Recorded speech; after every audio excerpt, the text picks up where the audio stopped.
இப்போ பெண்கள் சார்ந்த சில கேள்விகளை கேட்கலாம். இப்போ இன்னைக்கு ஒரு ஒரு பெண்ணுக்கு இஸ்லாம் ரொம்ப கண்ணியத்தை கொடுக்குது, நிறைய உரிமைகளை கொடுக்குது அப்படின்னு சொல்லி எல்லாருமே பெரும்பான்மையானவங்க சொல்றாங்க. இது ஒரு பக்கம் இருந்தாலும் இன்னொரு பக்கம் இல்லை, இஸ்லாம் வந்து பெண்களை மதிக்கிறது இல்லை, பெண்களை கண்ணியப்படுத்துறது இல்லை, இப்படியெல்லாம் சில வதந்திகள் பரவிக்கிட்டு இருக்கு.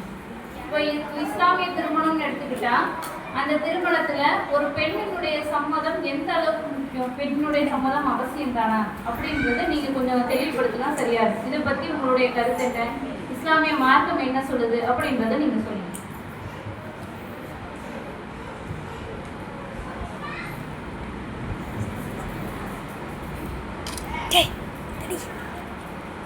அஸ்ஸலாமு அலைக்கும் வரஹ்மத்துல்லாஹி வபரகாத்துஹு.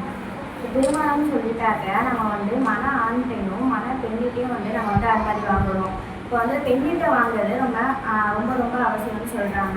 இப்போ வந்து முதல் திருமணமாக இருந்தால் அவங்க வந்து அவங்களோட அனுமதியே சிறந்தது அப்படின்னு சொல்லி சொல்கிறாங்க. இதுவே அவங்க மறுமணம் செய்யக்கூடியவராக இருப்பாங்க. மறுமணம் செய்யக்கூடியவராக இருந்தாக்க அவங்க மௌனமே அவங்களுக்கு சிறந்தது, அவங்க வாய் விட்டு அவங்க வந்து அனுமதியை வந்து கூறணும் அப்படின்னு சொல்லி சொல்கிறாங்க. கன்னி பெண்கிட்டையும் விதவை பெண்கிட்டையும் ரசூலா வந்து அனுமதி கேட்டுட்டு தான் கல்யாணம் பண்ணணும் அப்படின்னு சொல்லியிருக்காங்க. அப்போ கன்னி பெண் வந்து வெட்கப்படுவாங்களே அப்படின்னு சொல்லும் போது ரசூலா சொல்லியிருக்காங்க அவங்களோட மௌனமே அவங்களுக்கு வந்து சிறந்தது அப்படின்னு சொல்கிறாங்க. அடுத்ததா சரி, இப்போ வந்து ஒரு பெண்ணுடைய அனுமதி ஒவ்வொரு திருமணத்துலையும் அவசியம் அப்படின்னு நீங்க சொல்றீங்க. சரி, ஓகே தான். இப்போ அப்படி ஒருவேளை அனுமதி இல்லாம ஒரு பெண்ணுக்கு திருமணம் முடிச்சுட்டாங்கன்னு வச்சுக்கோங்க, அப்போ அது என்ன செய்யணும், கல்லானாலும் கணவன் புல்லானாலும் புருஷன் சொல்லி வாழ்ந்துட்டு போகணுமா, இல்ல அதுக்கு என்ன இஸ்லாம் தீர்வு சொல்லுது? பெண்ணுக்கு பிடிக்காம நம்ம கல்யாணம் பண்ணிட்டோம்னா அந்த பெண் வந்து விவாகரத்து தான் செஞ்சுருவாங்க. அப்போ என்னோட தந்தை வந்து எனக்கு வந்து என்கிட்ட அனுமதி கேட்காம திருமணம் பண்ணிட்டாங்க. அப்போ வந்து எனக்கு பிடிக்காத வந்து ரசூலா அவங்கள்ட்ட போய் சொல்லும் போது ரசூலா அவங்க வந்து அந்த கல்யாணத்தை வந்து ரத்து செஞ்சுட்டாங்க.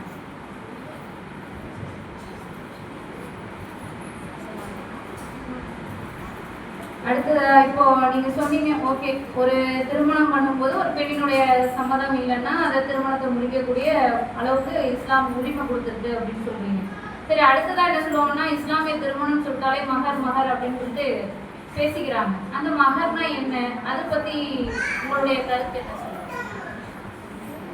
மகர்னு சொல்லிட்டாக்க இஸ்லாமிய திருமணத்துல வந்து ஒரு கணவன் இல்லாட்டி மணமகளுக்கு கொடுக்க வேண்டிய ஒரு அவசியமானது. இது வந்து கட்டாயம்னு சொல்றாங்க. மணமகளுக்கு ஒரு வரதட்சணையை முடிக்கும் விதமாக ஆண்களை தான் நம்ம வாங்கணும், பெண் இனத்துல வந்து நம்ம வாங்கக்கூடாது. பெண்ணினத்தை கண்ணியப்படுத்தும் விதமாக பெண்ணை வந்து மகாராஷ்டிர சட்டத்தை வந்து சொல்லியிருக்காங்க. இப்போ இல்லற வாழ்க்கையில அதிகமான மக்கள் வந்து இழப்புகள் ஏற்படுறாங்க. இது பெண்கள் தான் அதிகமாக இருக்காங்க. தங்களோட அழகையும் இளமையும் இழந்த பின் அவங்க அதெல்லாம் எண்ணி அவங்க மகரின்ற தீர்மானிக்கும் உரிமையே பெண்கள் தான் மகரின்ற சட்டத்தை இஸ்லாம் வந்து வழங்கியிருக்கு. இன்றைய நடைமுறையில் உள்ள ஜீவனாம்சத்தை விட இஸ்லாம் வழங்குகின்ற ஜீவனாம்சம் மகருக்கு பாதுகாப்பானது அப்படின்னு சொல்லி சொல்கிறாங்க. இப்போ பெண்களுக்கு வந்து அவங்களோட மகள் வந்து மனம் உணர்ந்து அவங்களுக்கு வந்து வழங்கணும் அப்படின்னு சொல்லிட்டு குர்ஆன் வந்து கட்டளையிடுகிறது. அஸ்ஸலாமு அலைக்கும் வரஹ்மத்துல்லாஹி வபரகாத்துஹு.